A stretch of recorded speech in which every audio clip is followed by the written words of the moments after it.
Haleluya, saudaraku, kita sampai pada minggu yang terakhir pada tahun ini. Saudara, Tuhan begitu baik memimpin berkati kita. Kalau kita mau menceritakan semua kebaikan Tuhan sepanjang tahun ini, saudaraku, tidak akan habis-habisnya. Karena Tuhan itu memang baik. Dia penuh rahmat, penuh kemurahan, setia, penuh kasih, tidak pernah meninggalkan kita, tidak pernah membiarkan kita, saudaraku, tidak pernah. Oleh sebab itu biarlah hati kita penuh dengan ucapan syukur. Mengucap syukurlah kamu senantiasa dalam segala sesuatu. Dalam segala sesuatu, maksudnya dalam segala sesuatu berkat Tuhan, bukan dalam sesuatu yang jadi bagi kita dalam hidup ini. Kalau kita lalai, kadang-kadang datang serangan setan. Dalam hal itu jangan ucapkan syukur, tapi lawanlah setannya. Ada juga orang berkata, apapun yang terjadi ucapkan syukur. Ditabrak mobil pun ucapkan syukur, sakit pun ucapkan syukur, stroke pun diucapkan syukur, kanker pun ucapkan syukur. Karena tidak semua itu pekerjaan Tuhan. Atas sebuah pekerjaan Tuhan kita perlu mengucapkan syukur. Amin, saudara. Atas pekerjaan setan kita tolak semuanya. Amin. Haleluya. Tuhan begitu setia. Firman Tuhan hari ini yaitu kesungguhan hati untuk mengikut Tuhan. Kesungguhan hati adalah kunci untuk keberhasilan. Tuhan menghendaki kita bersungguh-sungguh dalam melaksanakan pekerjaan Tuhan. Bahkan lebih dahulu Tuhan menghendaki kita bersungguh-sungguh mengikut Tuhan dalam hidup kita, dengan meninggalkan semua kegelapan. Hendaklah kamu kudus karena aku kudus, Tuhan berkata. Kita periksa hidup kita pada akhir tahun ini. Kalau masih ada perkara-perkara yang tidak berkenan kepada Tuhan, tinggalkan semuanya, saudaraku. Tinggalkan semuanya. Bersungguh-sungguh beribadah kepada Tuhan. Kita periksa ibadah kita kepada Tuhan. Kita periksa kebaktian kita. Kita periksa doa kita. Kalau kita kurang bersungguh-sungguh selama ini, saudaraku, mari lebih bersungguh-sungguh lagi pada akhir dan kemudian tahun depan dan tahun-tahun seterusnya. Tuhan mempunyai banyak berkat bagi saudara. Kita bersungguh-sungguh, saudaraku, di dalam pengorbanan kita kepada Tuhan, dalam memberikan persembahan kita bersungguh-sungguh. Kita memberi dengan segenap hati. Tuhan Yesus sendiri berkata, berikanlah kepada Kaisar apa yang menjadi milik Kaisar, berilah kepada Tuhan apa yang menjadi milik Tuhan. Ini juga harus kita laksanakan, karena firman Tuhan ini berlaku terus. Kita perlu membayar pajak kepada negara ini. Kita juga perlu membayar persepuluhan kita kepada Tuhan. Mari kita laksanakan lebih bersungguh-sungguh lagi, saudaraku. Ini kunci kepada keberhasilan, kepada pertumbuhan rohani yang luar biasa dalam hidup saudara. Panjang tahun-tahun yang akan datang, saudaraku. Kita bersungguh-sungguh dalam melayani. Tuhan telah mengirimkan begitu banyak jiwa-jiwa yang selamat di dalam pelayanan KKR Natal. Bahkan Natal KKS, ribuan jiwa diselamatkan. Tuhan menghendaki mereka itu sampai kepada maksud Tuhan. Tuhan menghendaki mereka itu jadi murid Tuhan. Mari kita kunjungi mereka, follow up mereka dengan sungguh-sungguh, dengan berkorbanlah ini, dengan penyangkalan diri. Tuhan akan memberkati saudara. Mari kita muridkan mereka dengan sungguh-sungguh. Kita memperdulikan mereka, kita perhatikan hidup mereka. Sampai di manakah mereka sudah mengikut Tuhan? Sampai di manakah mereka bisa bersekutu dengan Tuhan? Sampai di manakah mereka berani bersaksi untuk Tuhan? Kita bisa membantu mereka. Kita yang lebih tua rohani daripada mereka, kita layani mereka dengan segenap hati, dengan sungguh-sungguh, dengan sungguh-sungguh, saudaraku. Kita juga harus dengan sungguh-sungguh berdoa. Hanya doa yang sungguh-sungguh yang didengarkan Tuhan. Doa yang separuh-separuh hati tidak akan didengarkan Tuhan. Karena Tuhan kita adalah Tuhan yang bersungguh-sungguh. Kita harus antusias. Saudaraku, berarti Tuhan di dalam. Tuhan di dalam kita, saudaraku, membuat kita antusias, membuat kita bersemangat, membuat kita bersungguh-sungguh, saudaraku. Nah, saudaraku yang kasih, ini kunci kepada keberhasilan. Firman Tuhan berkata, saudaraku, dalam Roma 12 ayat 11. Roma 12 ayat 11. Sini dikatakan, janganlah hendaknya kerajinanmu kendor, biarlah ruhmu menyala-nyala, dan layanilah Tuhan. Bersukacita dalam pengharapan, sabar dalam kesesakan, dan bertekunlah di dalam doa.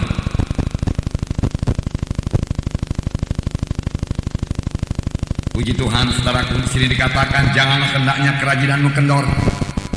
Jangan kurang daripada semangat yang mula-mula. Jangan kurang daripada kesungguhan hati yang mula-mula. Jangan merosot, tapi bertambah-tambah terus dalam Tuhan. Biarlah rohmu menyala-nyala dan layanilah Tuhan. Roh Tuhan seharusnya tidak pernah padam di dalam hati kita. Di dalam bait Tuhan saudaraku dijaga supaya lilin tetap menyala siang dan malam, tidak bisa padam, saudaraku. Itu gambaran Roh Kudus, saudaraku, yang ada dalam hati kita, tidak pernah padam, selalu menyala-nyala, selalu tergerak oleh belas kasihan, selalu menjadi pembawa damai, selalu penuh dengan kasih Tuhan, selalu bersekutu dengan Tuhan, selalu hidup dalam perang Tuhan, saudaraku. Biarlah rohmu menyala-nyala, layanilah Tuhan. Firman Tuhan berkata, ini kita laksanakan dalam hidup rohani kita. Dalam 1 Korintus 15 ayat 58. Di sini dikatakan 1 Korintus 15 ayat 58. Firman Tuhan berkata, karena itu saudara-saudaraku yang kekasih, berdirilah teguh, jangan goyang, dan giatlah selalu dalam pekerjaan Tuhan. Sebab kamu tahu bahwa dalam persekutuanmu dengan Tuhan jerih payahmu tidak sia-sia. Haleluya. Boleh jadi saudara berkata banyak kali kebaktian Natal kita, Natal demi Natal. Pujilah Tuhan, saudaraku. Firman Tuhan berkata, jerih payahmu tidak sia-sia. Pelayanan saudara tidak sia-sia. Kesaksian saudara memanggil jiwa-jiwa tidak sia-sia. Doa saudara tidak sia-sia. Tidak ada yang sia-sia. Firman Tuhan yang ditabur tidak sia-sia, tidak kembali dengan kosong. Saya percaya hal tersebut, saudaraku. Walaupun tidak semua datang di kebaktian kita, rata-rata mereka selamat, saudaraku. Dari beberapa tahun yang lalu, saudara, kira-kira 10 tahun yang lalu, saudaraku, kami melayani dalam satu kebaktian di Yayasan Pelayanan Kristen I Care. Kira-kira 1.500 orang berhimpun tiap-tiap minggunya, dan firman Tuhan ditabur, saudaraku. Tetapi kemudian kebaktian itu bubar karena tidak bersifat interdenominasi lagi. Karena kami mendapat pimpinan Roh Kudus untuk membangun tubuh Kristus, yaitu gereja lokal. Sesudah kami lihat contoh di Australia dan membaca buku-buku rohani tentang hal tersebut, kami memutuskan pada tahun 87 untuk membangun satu gereja lokal di Medan. Saudaraku, itu menyebabkan saudaraku, I Care, saudaraku, merasa tidak kami layani lagi. Oleh sebab itu, saudaraku, mereka berpencar-pencar. Namun, saudaraku, dalam perjalanan kami memberitakan Injil KKR sampai ke Indonesia Timur sana, di mana saja kami melayani, apakah di ibu kota, di Palembang, atau di mana saja, kami selalu bertemu dengan anak-anak Tuhan yang selamat di I Care dulu. Dan banyak di antara mereka masuk dalam perguruan tinggi Alkitab, sekolah Alkitab, Institut Alkitab, dan lain sebagainya, dan telah selesai. Bahkan banyak di antara mereka telah melayani. Mereka bersalaman dengan kami dan berkata, oh selamat Pak Munte, terima kasih buat pelayanannya, dan sebagainya. Tidak ada yang kembali dengan kosong. Sepanjang kita menaburkan firman Tuhan tersebut dengan kasih, dengan segenap hati, dengan pimpinan Roh Kudus, Tuhan akan memberikan kemenangan.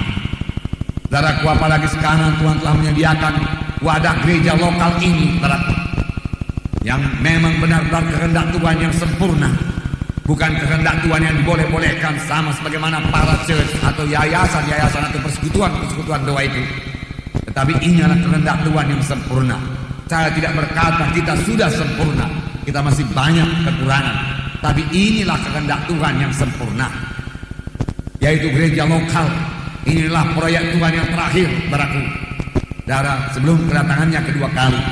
Dan firman Tuhan sama sebagaimana kita baca hari Jumat itu, saudaraku, bahwasanya akan terjadi perdamaian yang luar biasa, dan gunung rumah Tuhan akan ditinggikan dan segala gunung-gunung yang lain, dan segala bangsa akan datang ke sana dan berkata, mari kita pergi ke rumah Tuhan. Pengajaran datang daripada rumah Tuhan. Segala bangsa akan datang. Jadi percaya saja, saudara, pada akhir zaman, goncangan, tantangan, saudaraku, rumah Tuhan, gereja lokal akan bertambah-tambah jaya, akan bertambah-tambah besar, akan bertambah-tambah suci, akan bertambah-tambah berkuasa, akan bertambah-tambah sampai kepada maksud Tuhan. Pujilah Tuhan. Untuk itu kita semua perlu bersungguh-sungguh hati mengikut Tuhan. Amin, saudara. Ya, kita membiasakan diri menyangkal diri buat hal tersebut, saudaraku. Akhirnya daging ini akan mengikut karena dia mesti tunduk kepada pimpinan Roh Kudus. Giatlah selalu dalam pekerjaan Tuhan, firman Tuhan berkata, dan dalam jerih payahmu persekutuanmu dengan Tuhan, jerih payahmu tidak sia-sia. Memang dalam mengerjakan pekerjaan Tuhan, kita perlu senantiasa bersekutu dengan Tuhan. Dalam berdoa, dalam beriman juga, firman Tuhan berkata, kita harus beriman dengan sungguh-sungguh, mencari Tuhan dengan sungguh-sungguh, dan Tuhan pasti memberi pahala. Ibrani 11 ayat 6. Saya membacakannya kepada saudara. Tetapi tanpa iman tidak mungkin orang berkenan kepada Allah. Sebab barang siapa berpaling kepada Allah, ia harus percaya bahwa Allah ada dan bahwa Allah memberi upah kepada orang yang sungguh-sungguh mencari Dia. Sungguh-sungguh mencari Dia. Sungguh-sungguh mencari Dia. Allah memberi upah kepada orang yang sungguh-sungguh mencari Dia. Nah, bukan dengan separuh hati mencari Tuhan, tetapi Tuhan memberkati orang yang bersungguh-sungguh mencari Dia. Tuhan minta kita bersungguh-sungguh karena kesungguhan hati adalah sifat daripada Tuhan Yesus. Dan Tuhan Yesus dalam kita akan menyebabkan kita juga bersungguh-sungguh hati. Kalau selama ini kita masih belum bersungguh-sungguh hati, mari kita tekadkan hati kita. Saya mau bersungguh-sungguh hati Tuhan sepanjang tahun ini dan seterusnya. Kalau sepanjang tahun ini saudara sudah bersungguh-sungguh hati, saudaraku, dalam beribadah kepada Tuhan, dalam berdoa, dalam melayani, dalam pekerjaan Tuhan, dalam memuridkan saudaraku, dalam memberi saudara, dalam pelayanan, maka saya yakin tahun-tahun berikutnya saudaraku, saudara lebih mudah bersungguh-sungguh hati saudaraku, dan saudara akan bertambah-tambah teguh dalam Tuhan. Pada tahun ini, maksud saya pada akhir tahun ini dan tahun 1999, saudaraku, lihatlah Yesus, saudaraku, bagaimana dia mengerjakan pekerjaan Bapaknya. Dia mengerjakan pekerjaan Bapaknya dengan segenap hati, dengan kesungguhan hati. Yohanes 4 ayat 34. Saya membacakan kepada saudara. Yesus berkata kepada mereka, kata Yesus kepada mereka, makananku ialah melakukan kehendak Dia yang mengutus aku dan menyelesaikan pekerjaannya. Bukankah kamu mengatakan 4 bulan lagi tibalah musim menuai? Tapi aku berkata kepadamu, lihatlah sekelilingmu dan pandanglah ladang-ladang yang sudah menguning untuk dituai. Sekarang juga penuai telah menerima upahnya dan mengumpulkan buah untuk hidup yang kekal, sehingga penabur dan penuai sama-sama bersukacita. Yesus sebenarnya sudah lapar secara badani, tapi di perigi sumur Samaria itu ada seorang perempuan berdosa yang perlu diselamatkan, dan Yesus merasa perlu memberikan firman Tuhan kepadanya supaya dia selamat. Dan pada waktu itulah murid-murid datang membawa makanan kepada Tuhan Yesus. Guru, silakan makan, murid-murid berkata. Tapi Tuhan Yesus berkata, ada padaku makananku, yaitu untuk melakukan kehendak Dia yang mengutus aku dan menyelesaikan pekerjaannya. Aku harus mengerjakannya dengan segera-segera karena waktunya singkat. Tuhan Yesus berkata. Bahkan Tuhan Yesus berkata, lihatlah sekelilingmu. Kamu berkata 4 bulan lagi baru musim menuai. Itu tuaian gandum, Tuhan Yesus berkata. Tetapi lihatlah sekelilingmu, pandanglah ladang-ladang rohani, pandanglah ladang jiwa-jiwa yang sudah menguning, semua siap sedia untuk dituai. Murid-murid tidak melihat ladang-ladang rohani. Minggu yang lalu juga kita melihat banyak kekurangan murid-murid, karena murid-murid belum dibaptiskan dengan Roh Kudus, belum dipenuhkan dengan Roh Kudus. Murid-murid kekurangan kasih, murid-murid kekurangan kesungguh-sungguhan, saudaraku murid-murid, saudaraku kekurangan, saudaraku pengertian. Nah, saudara, sehingga Tuhan berkali-kali menegurkan mereka. Tetapi setelah Roh Kudus turun ke atas mereka, murid-murid berubah. Saudara, kepada kita sekarang ini juga saudaraku, lihatlah Tuhan Yesus begitu sibuknya dalam pekerjaan Tuhan, jika Dia berkata, makananku ialah mengerjakan pekerjaan Bapa yang menyuruh aku. Pandanglah sekeliling, lihatlah ladang-ladang sudah menguning, siap sedia buat dituai. Aku harus mengerjakannya, Tuhan berkata. Adakah kita juga melihat pada saat ini ladang-ladang sudah menguning buat dituai? Sudah menguning, barak sudah menguning. Sudah menguning, jiwa-jiwa begitu mudah, saudaraku, untuk membawanya kepada Tuhan sepanjang kita, saudaraku, memberitakan firman Tuhan yang benar. Pada hari Jumat kita membaptiskan 256 jiwa. Rata-rata mereka bersuka cita. Puji Tuhan, saudaraku. Saya lihat saudaraku di depan berdiri. Dari suku Chinese saudaraku sekitar 16 orang dibaptiskan, saudaraku. Ini satu kemenangan yang luar biasa. Karena mereka bukan dari latar belakang Kristen, tapi latar belakang Buddha, saudaraku. Puji Tuhan, saudara. Saudara, dan saya melihat di depan seorang kaum bapa. Dia berdoa dengan sungguh-sungguh, Kita berkata waktu diterima lebih dahulu Roh Kudus. Lalu dia mengangkat tangannya dan dia mulai gemetar, saudaraku. Dan mulai berseru-seru kepada Tuhan. Kemudian dia penuh dengan Roh Kudus, saudaraku. Dia penuh dengan Roh Kudus, dia berkata-kata dengan bahasa roh. Saudara, setelah itu dia pun meletakkan tangannya kepada istrinya, saudaraku. Istrinya juga saudaraku penuh dengan Roh Kudus, saudaraku. Kemudian saudaraku anaknya kira-kira 10 tahun umurnya, saudaraku, dia letakkan tangan lagi pada anaknya dengan berdoa sungguh-sungguh, saudara. Saudara, dan saudara lihat dia begitu bersungguh-sungguh, Tuhan mendengarkan doanya. Sampai pada perjamuan suci, saudara masih melihat dia berseru-seru kepada Tuhan dan menangis kepada Tuhan. Saya pikir biasa kita lah orang Batak ini, saudaraku, yang paling kuat suaranya, saudaraku. Tetapi nyatanya pada hari itu dia yang paling kuat suaranya, saudaraku. Biasa suku Chinese ini, saudaraku, dia diam-diam saja. Tetapi nyatanya pada waktu dia berseru-seru kepada Tuhan, hanya tinggal dia pun yang berseru-seru. Dia tidak peduli, saudaraku. Dia menerima berkat Tuhan. Nah, saya dengar kemudian dia menyalami banyak orang. Dan dia berkata, terima kasih saya sudah selamat. Terima kasih saya sudah selamat. Terima kasih buat doanya. Terima kasih saya sudah selamat. Bersungguh-sungguh. Amin, saudaraku. Bersungguh-sungguh. Dia bersungguh-sungguh. Dia diberkati Tuhan, saudaraku.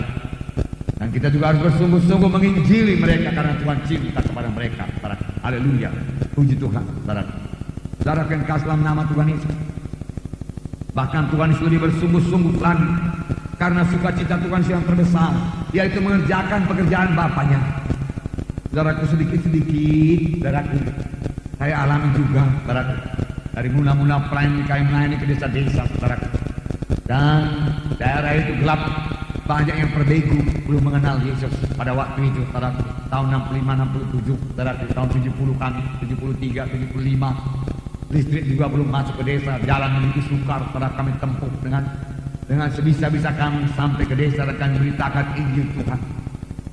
Dengan sangat sederhana pada orang desa, saudara. Dan mereka menerima, mereka berdamai. Mereka menerima sebagai Tuhan dan Juru Selamatnya. Mereka menangis, mengaku dosanya, saudaraku, dalam satu kali kebaktian. Saya berdamaikan mereka satu persatu, makan waktu berjam-jam, saudaraku. Kebaktian kerap kali berakhir jam 12 malam, saudara. Dan kami bersekutu lagi sebentar, setelah kemudian pulang ke Medan. Letih tubuh ini karena siang hari juga kerja. Tetapi tahukah saudara, sukacita untuk mengerjakan pekerjaan Tuhan. Telah selamat pula jiwa-jiwa Tuhan. Haleluya Tuhan, terima kasih.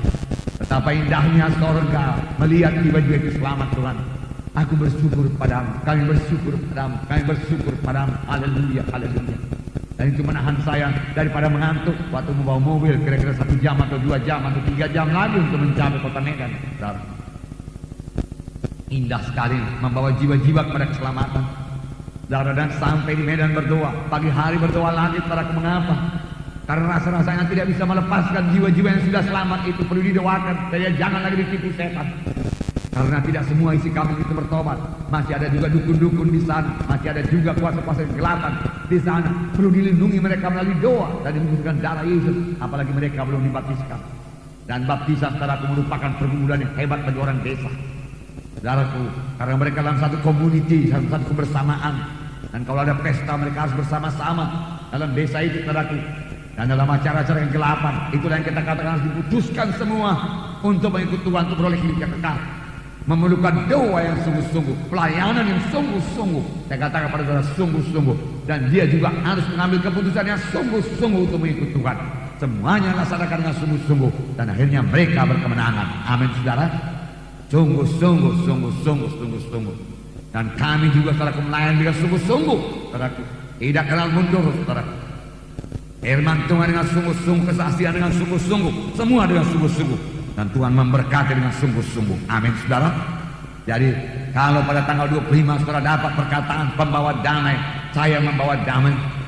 Karena Yesus dalam saya, Yesus Raja damai. Hari ini perkataan yaitu bersungguh-sungguh.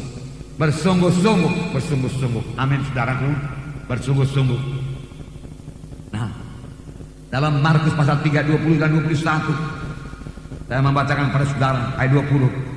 Kemudian Yesus masuk ke sebuah rumah, maka datanglah orang banyak berkerumun pula sehingga makan pun mereka tidak dapat. Waktu kaum keluarganya mendengar hal itu, mereka datang hendak mengambil dia, sebab kata mereka ia tidak waras lagi. Begitu sibuknya Tuhan, begitu sibuknya dia melayani, dia mengabarkan firman Tuhan. Saya yakin begitu banyak firman Tuhan yang ditabur oleh Tuhan Yesus, sehingga makan pun mereka tidak sempat. Orang terus berkerumun, rindu mendengarkan firman Tuhan, dan mereka berada di sebuah rumah, dan orang-orang segera datang berkerumun, sehingga makan pun mereka tidak dapat. Lalu dikatakan kaum keluarganya mendengar hal itu, mereka hendak mengambil dia, karena mereka berkata ia tidak waras lagi. Mabuk, seolah-olah mabuk, terus menerus melayani. Saudaraku, puji Tuhan buat roh yang bersungguh-sungguh demikian, saudaraku. Bahkan dalam memikul salib dikatakan Tuhan Yesus tekun memikul salib. Saya katakan saudaraku, pada hari Jumat ada sedikit pergumulan pada waktu dia di Getsemani, tetapi setelah dia mengetahui dengan pasti kehendak Bapaknya, tidak ada jalan yang lain, yaitu Bapa menghendaki dia disalib. Damai Tuhan memenuhkan hatinya. Dengan teguh dia berjalan menuju salib. Mari kita pergi, lihat orang yang menyerahkan aku sudah datang, dia katakan. Bukan mari kita pergi untuk lari, tidak. Kita dapati mereka itu, supaya aku segera menyelesaikan pekerjaan Bapakku. Dan dalam Ibrani 12 ayat 2 dikatakan Yesus tekun memikul salib. Marilah kita melakukannya dengan mata yang tertuju kepada Yesus, yang memimpin kita dalam iman, yang membawa iman kita kepada kesempurnaan, yang dengan mengabaikan kehinaan tekun memikul salib, yang sukacita yang disediakan bagi dia yang sekarang duduk di sebelah kanan tahta Allah. Dia tekun memikul salib. Dia tahu hasil salib itu, saudaraku, jiwa-jiwa diselamatkan, saudaraku. Dia angkat salib, saudaraku. Memang di sini dikatakan dia akan duduk di sebelah kanan Allah Bapa. Tetapi tidak berapa kali dalam Alkitab dikatakan duduk di sebelah kanan Allah Bapa, saudaraku, hanya beberapa kali. Tetapi hati Yesus tergerak oleh belas kasihan melihat jiwa-jiwa itu berkali-kali dikatakan. Jadi apakah yang terutama memenuhkan hati Yesus? Belas kasihan kepada jiwa-jiwa yang terhilang, saudaraku. Kasih kepada jiwa-jiwa yang masuk neraka, kasih kepada jiwa yang sakit menderita, itulah yang menggerakkan hati Yesus, saudaraku. Saudaraku, sehingga pada akhir hidupnya dia tekun memikul salib. Inilah pelayanku yang terakhir terbesar kepada umat manusia. Aku harus sanggup memikul salib ini, Bapak. Dan jangan lupa, saudaraku, dalam keadaan tubuh manusia lemah. Pada waktu dicambuk dia luka-luka, diberi mahkota duri dia luka-luka. Kalau dia Allah, tidak ada mempan itu semua, saudaraku. Dan dia jatuh berkali-kali timpa salib itu sampai dia tidak sanggup lagi. Perlu dibantu oleh Simon dari Kirene, saudaraku, mengangkatkan salib sampai ke Golgota. Tetapi dia tekun memikul salib. Dia tahu sukacita yang besar menanti kepada dia, dan sukacita yang besar menanti umat manusia. Kalau dia berhasil menyelesaikan pelayanannya di kayu salib, yaitu mencurahkan darahnya di kayu salib, kemudian mati di kayu salib, dia laksanakan itu dengan sungguh-sungguh, saudaraku, dengan segenap hati, saudaraku. Dan akhirnya, saudaraku, di kayu salib dengan teriakan kemenangan, saudaraku, dia berkata, sudah genap. Dia katakan berapa teriakan, betapa teriakan kemenangan yang sangat luar biasa. Sudah genap, selesai pelayananku. Berapa orangkah kita nanti ini, saudaraku, anak-anak Tuhan? Semua kita punya pelayanan, tidak semua jadi pendeta, jadi gembala sidang, tapi semua kita punya panggilan Tuhan, menjadi terang, menjadi saksi, saudaraku, memenangkan jiwa-jiwa, memuridkan. Saudara, itu panggilan umum bagi semuanya, saudaraku, untuk bertumbuh menjadi seperti Yesus, saudara. Kemudian berbuah dengan memenangkan jiwa-jiwa, saudaraku. Oh, ada lagi yang dikaruniakan Tuhan dengan panggilan-panggilan istimewa, rasul, nabi, ini segala macam penginjil, saudaraku. Puji Tuhan kalau itu, saudaraku. Tapi semua adalah saksi-saksi Tuhan. Kita harus bertumbuh bersama-sama dewasa dalam Tuhan, saudaraku. Berapa orang tadi antara kita nanti sebagaimana Paulus berkata, aku telah menyelesaikan pelayananku, aku telah menyelesaikan tugasku. Dan akhirnya mahkota kemuliaan tersedia kepadaku. Bukan hanya kepadaku saja, tapi kepada sekalian yang sangat rindu akan kedatangannya. Saudaraku, ini hanya bisa jadi kalau kita bersungguh-sungguh bekerja. Malam akan tiba, firman Tuhan berkata, sehingga tidak seorang pun dapat bekerja. Jadi ada juga batasnya kita bekerja ini, saudaraku. Mari bekerja dengan sungguh-sungguh. Amin, saudara. Kerja dengan sungguh-sungguh. Ada batasnya, saudara. Tuhan Yesus berkata, sudah genap. Paulus berkata, sudah selesai semua. Aku telah mencapai garis akhir. Aku telah berlomba. Aku telah mengadakan peperangan iman. Aku telah melayani. Aku telah berkorban. Aku telah menderita karena Yesus. Menderita karena Yesus. Menderita karena Tuhan. Bukan menderita karena penyakit, karena setan. Bukan, saudaraku. Sengsara, aku menderita aniaya, tapi aku menyelesaikan pelayananku. Paulus berkata, saudaraku, saya akan sangat bersyukur dengan pimpinan Roh Kudus kalau satu hari kelak, saudaraku, saya bisa berkata demikian, selesai semua pelayanan. Itulah yang paling indah dalam hidup ini. Saudara, sudah lama saya dipanggil Tuhan. Ada umur 23 tahun. Saya dipanggil Tuhan tahun 65. Sekarang ditambah lagi 33 tahun. Saya lebih lama hidup dalam Tuhan daripada di luar Tuhan. Dan saya akan terus hidup dalam Tuhan dan hidup dalam pelayanan. Dan saya mau pelayanan saya selesai. Belum selesai. Tapi kalau saya bergiat dan bersungguh-sungguh dengan pertolongan Tuhan, demikian juga saudara semuanya, maka kita semua bisa bersama-sama menyelesaikan panggilan kita kalau kita bersungguh-sungguh. Nah, saudaraku,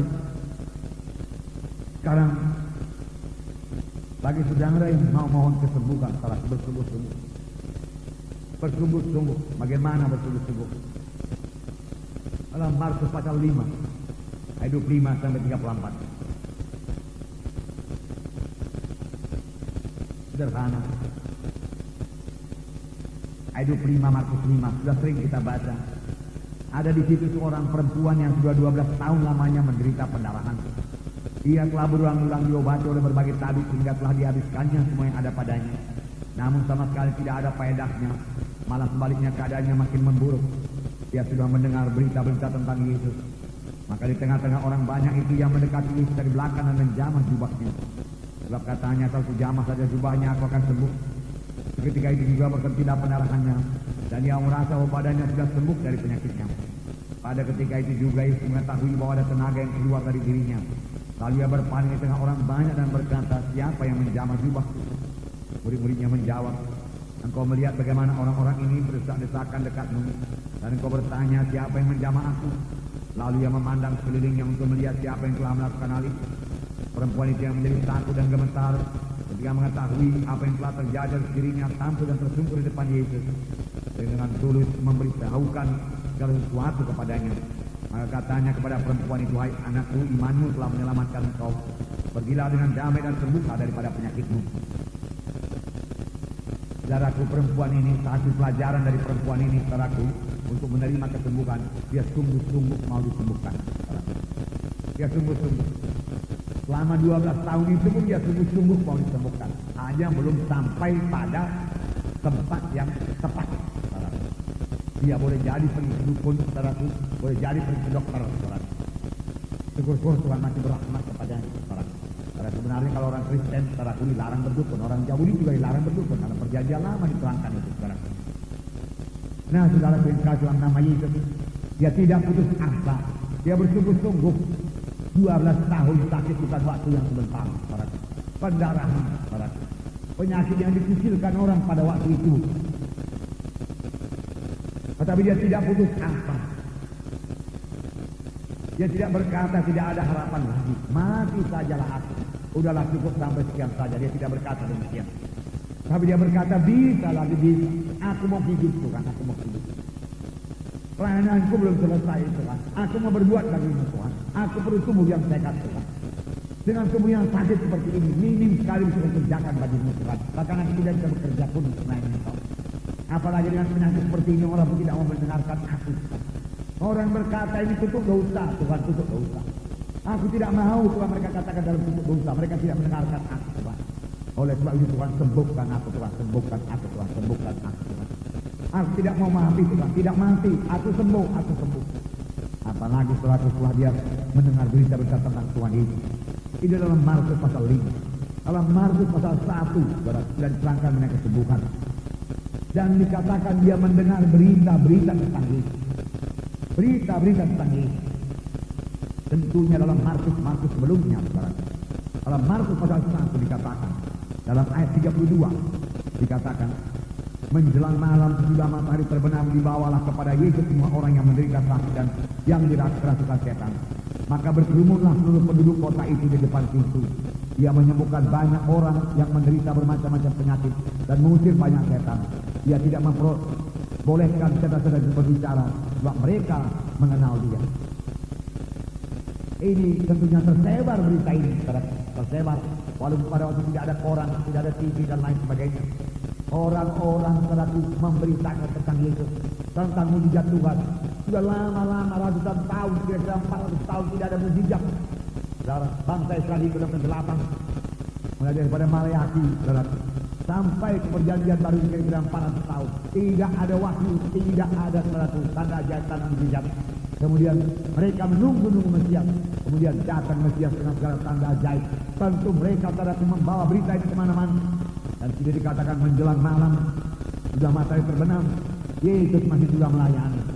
Dari pagi sampai siang sore melayani, malam juga melayani. Orang membawa kepadanya orang yang menderita sakit, yang kerasukan setan. Berkerumunlah semua penduduk kota itu di depan pintu.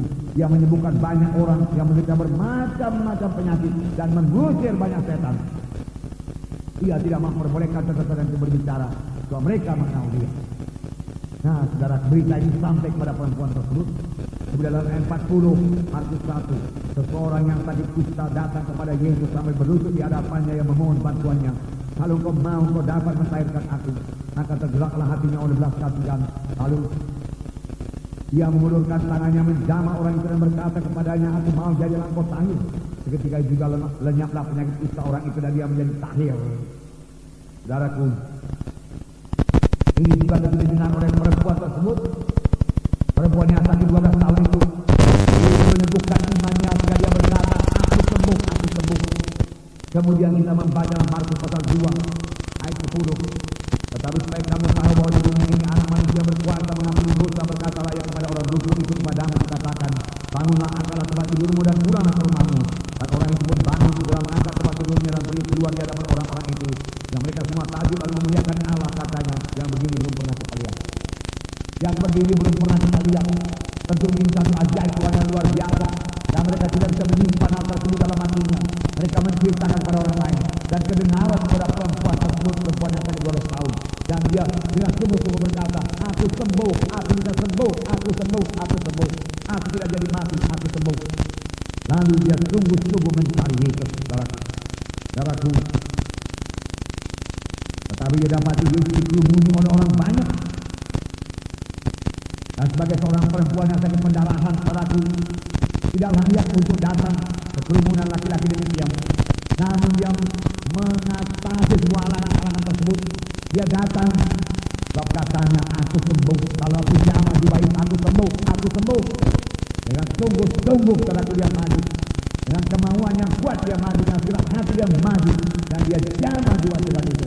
Dan Tuhan berkata, siapa yang menjamah aku? Tuhan bedakan saudaraku, perempuan yang menjamah jubahnya dengan orang lain yang berdesak-desakan dekat dia. Siapa yang menjamah aku? Murid-murid tidak mengerti hal ini. Murid-murid berkata, banyak orang berdesak-desakan dekat engkau Tuhan, dan engkau bertanya siapa yang menjamah engkau? Banyaklah Tuhan.